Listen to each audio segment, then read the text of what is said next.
Hello and welcome to Walk the Talk. I am Shekhar Gupta, standing right across the North Block, maybe a few hundred yards. And my guest today, one of the newer entrants, if I might say, to not just North Block, but to the government. Yeah.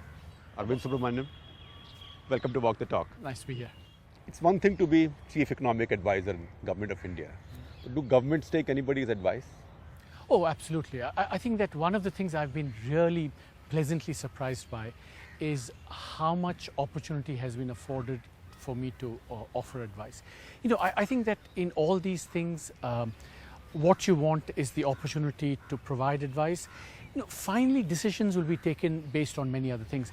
But the amount of space and freedom, you know, I've got, you know, even if you look at the economic survey, for example, you know, I've tried to be fairly, you know, even-handed, balanced.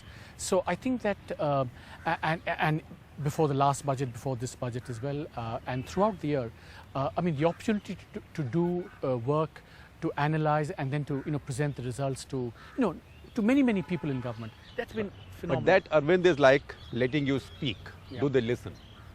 Yeah, I think that, yes. Or are they hearing without listening? No. As Simon and Garfunkel said. No, I'll give you two examples, one from the last budget and one from this budget. Yeah, in the last budget, you know, in the mid-year analysis before the budget, you know, I think we made the pitch for more public investment because we said at that time private investment is going to remain weak. And in fact, the last budget, one of the big, you know, conceptual, you know, changes was to increase public investment. And in fact, over the last 1 year, one of the things that's been kind of shoring up the economy has been public investment. And even in this budget, for example, I think there are lots of ideas here. You know, the DBT in fertilizer, for example, you know, is something that's been announced. The Aadhaar, you know, the whole JAM agenda, taking it forward via the Aadhaar bill. I mean, these are all, I think, very important changes that, you see, I think that one thing we must try and avoid as economists is to try and trace a direct link between what you say and what gets done. You know, it's much more complicated and subtle than that. I think you feed the ecosphere of ideas and policy making, and various other forces come into play, and then decisions are taken. But I have been actually, honestly, pleasantly surprised on the upside by how much, you know, the government has allowed, but also listened actually.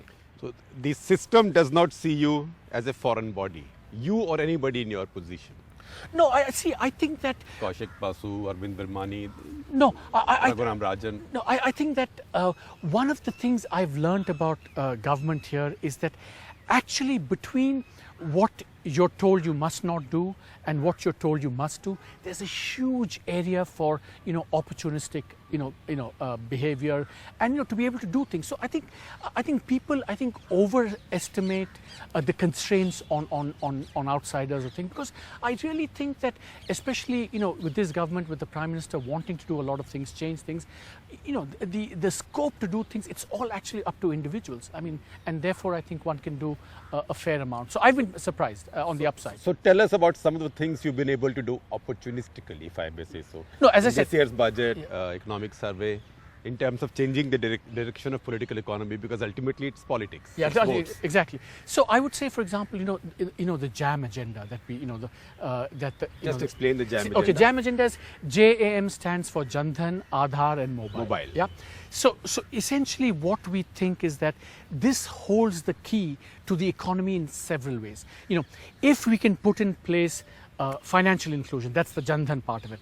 Aadhaar, you know, the biometric identification, mobile money, so mobile penetration. If we can put all these together, then we can transfer money directly to people and eliminate leakages, and, you know, it's just a very effective way. So in a sense, it fits in with this minimum government, maximum governance idea of the Prime Minister. Eliminate the guy with the muster roll who Exactly. collects his own thumb marks. So exactly, and Right. you know, so they take the Pehel scheme, cooking gas.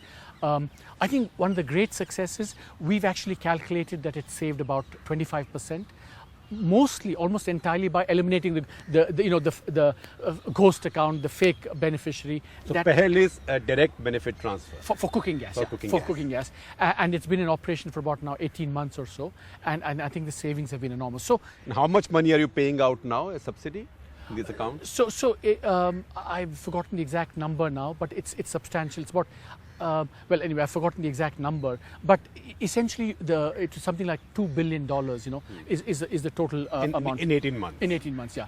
That's a subsidy, or that's the amount saved? No, the amount saving is 25% of the total saving. It's a lot of money. Yes. It's a lot of money. $500 million. Yeah, it's a lot of money, and the potential for extending this to other areas is enormous. We have food, kerosene, fertilizer, all these are big ticket items, and I think just by eliminating waste and leakage, I think it's a little bit more important than even that, because essentially what it says is that the government can do things efficiently. You build state capacity and therefore state legitimacy, which I think is very fundamental in India. So it's not just about the fiscal savings and the kind of, all the benefits that you get from that, but it's saying that we can actually improve how government functions. Arvind, in this survey, you talk about this 6 or 7, I think 6 heads, under which you list about 1 lakh of crores of subsidies that go to the wrong guys, undeserving guys. Yeah. Not your word, but my description, I call it the 6 obscenities. Right. I mean, if I'm going to get LPG subsidy, which I don't because I gave up, or subsidy on higher education, for all our children, as they go from school to college, our domestic expense comes down. Right. These are real obscenities in this country. Well, you said obscenities, but I think that, you see, the important point we wanted to make, Shekhar, is that, all the talk about subsidies has always been, food, kerosene, fertilizer. And as the Prime Minister puts it well, when we talk about subsidies for the poor, it's subsidies, but when we give similar things to others, we say it's incentives, So there's a kind of, almost in our language, there's kind of a kind of disjunction or a tension. So what we were trying to do is, in fact, take up this question and say, can we quantify how much goes to, people who are not well off, say the middle class, the top 40%, the top 50%. And what you find is that, and remember, these are only 6 or 7 schemes that we identified. Right. There are many, many more others which we didn't, because these were the ones we were able to quantify. And you discover that the money amount is quite substantial. That I can understand. I mean, I can understand in terms of facts that this is how it's done. But how does a gold subsidy work? Gold is an internationally priced commodity. It comes into India. There is a minor duty.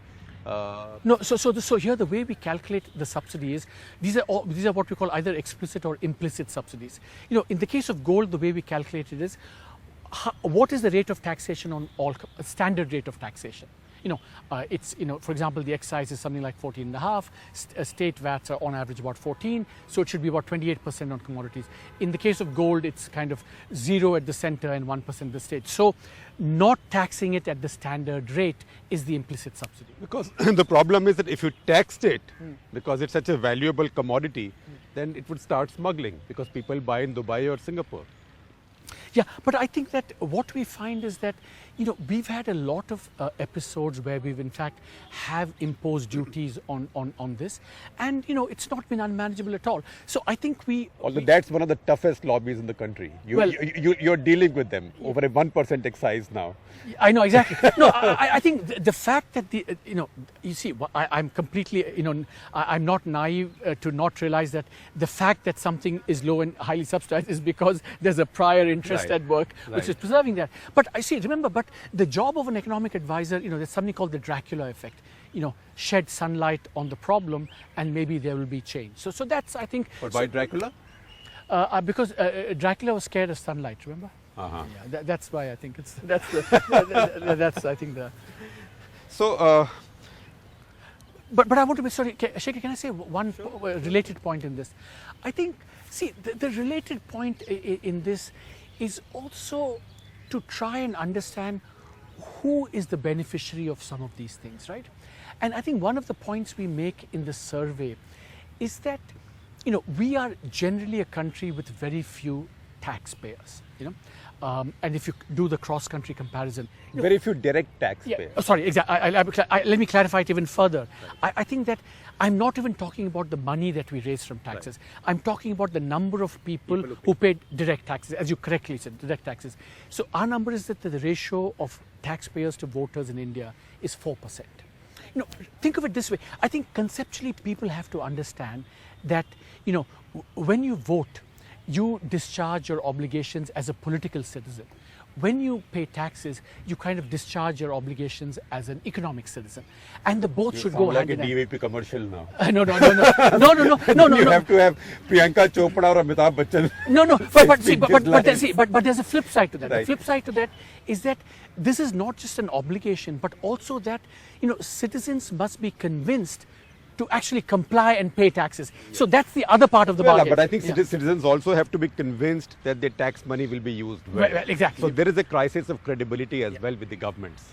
No, so that's why I think that, to induce that we need more, the state has to be better at delivering essential services like, safety, environment, law and order. And so it's part of this. So it's a two-way interaction, citizens have obligations, the state in turn has some reciprocal obligations as well. And that's why but I think the point I want to make about this is that what you find in India is that the people who pay taxes, the person who starts paying taxes is actually not middle class at all. Right. The person who pays 10% tax is in the top of 5.5% of the population.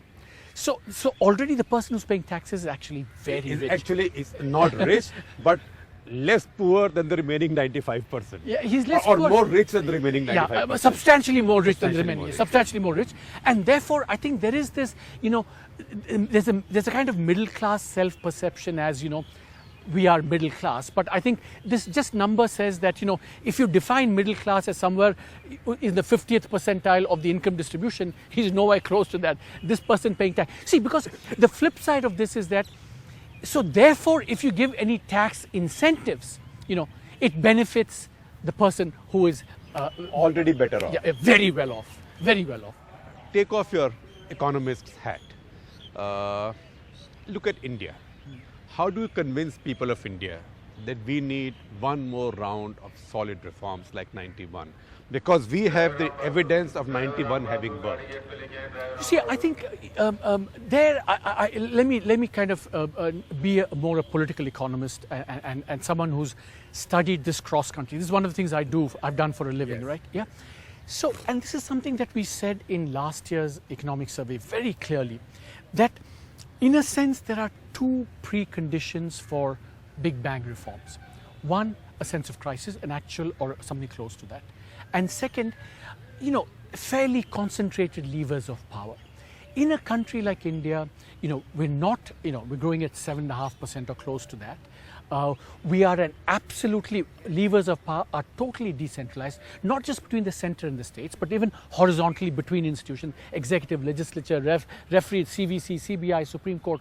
So I think power is dispersed and, there is no sense of crisis. So I think the standard that I said we should have, I said in the survey, is that we should have, the term I used was a persistent and creative incrementalism. A persistent, encompassing and creative incrementalism. That is the legitimate standard to judge any government by.